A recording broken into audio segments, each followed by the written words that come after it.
Do you want to save a buck or two on groceries? Ladies and gentlemen, about 15 minutes time, we'll be speaking to a family that says they save $14,000 a year on groceries.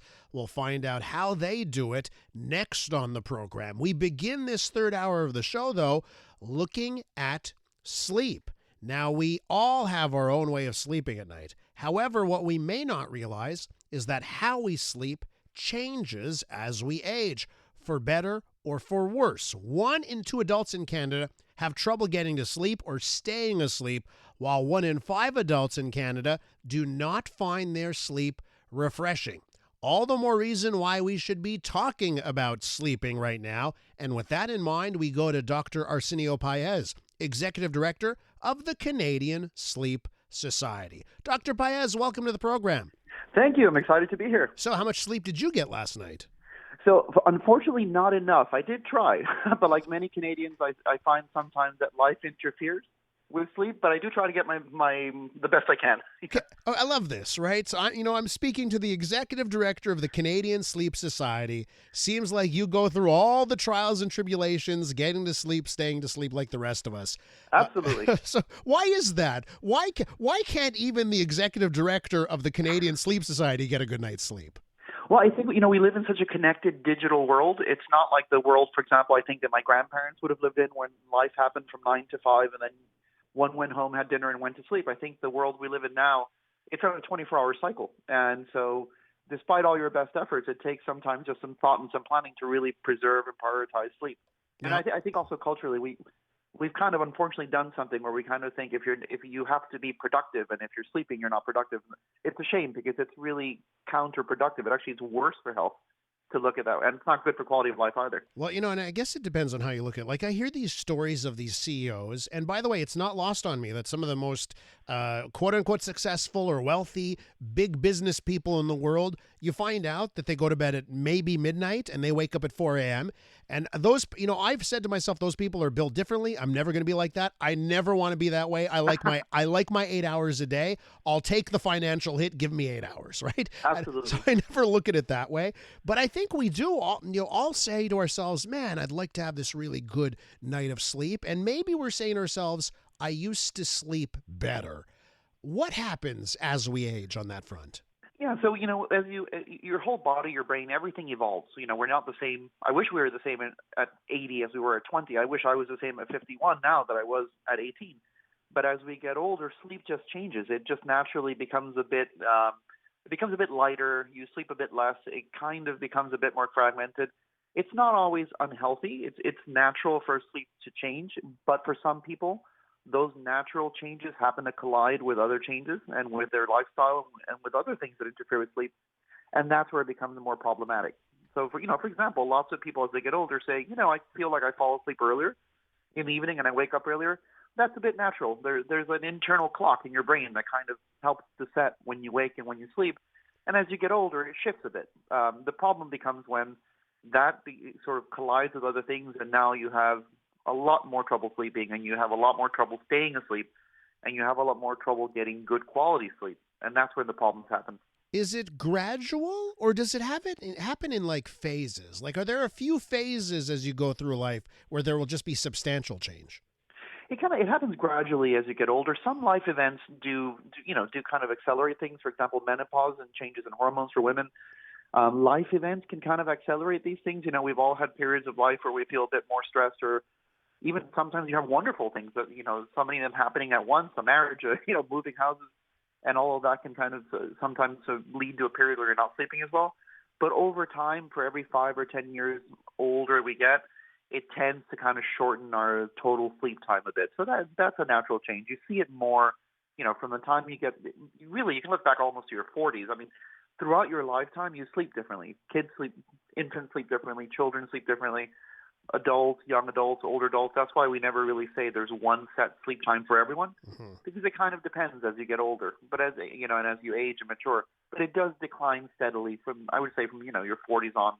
Especially, and definitely you see it more from your 50s and 60s. It just gets a little bit shorter as it goes. Now, of course, everyone is different, but I imagine, doctor, that when people come to you and they come with the common thing, I'm not getting a good night's sleep. what are the similarities? What are the stories you hear over and over again? And maybe the fixes, the solutions that you think would apply to more people than not? I think a very common thing is to say, I wake up really tired. And then when you ask people a bit more, they say, well, I can't get to sleep because my mind is racing, or I know I need to get to sleep because I was really tired. I have a big day tomorrow, but I'm so worried that I can't fall asleep that I end up staying awake, worried about when I'm going to fall asleep. And there are lots of things that people can do, especially it depends on your age, but, as people get older, they tend to fall asleep a little bit earlier in the evening and tend to wake up a bit earlier in the morning. The good thing is not to fight that necessarily. The most important thing in a way is to keep a stable sleep schedule that's stable for you, the person. What you want is to wake up in the morning and feel refreshed. If you wake up in the morning and you feel exhausted, then things aren't working well. And there are lots of things that people can do to help that. From exercising more during the day, maybe even not having very stimulating things right before bed. For example, I wouldn't necessarily suggest getting in bed with your iPad and watching a thriller on Netflix and then turning off the lights. Uh-huh. So Can I just ask you, Doctor? Sorry to cut you off.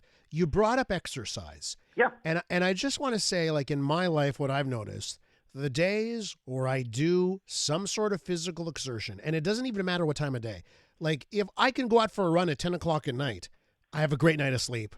And I wonder if we've got more and more evidence that people just need to get off of that couch, and that exercise can change everything between midnight and 8 a.m.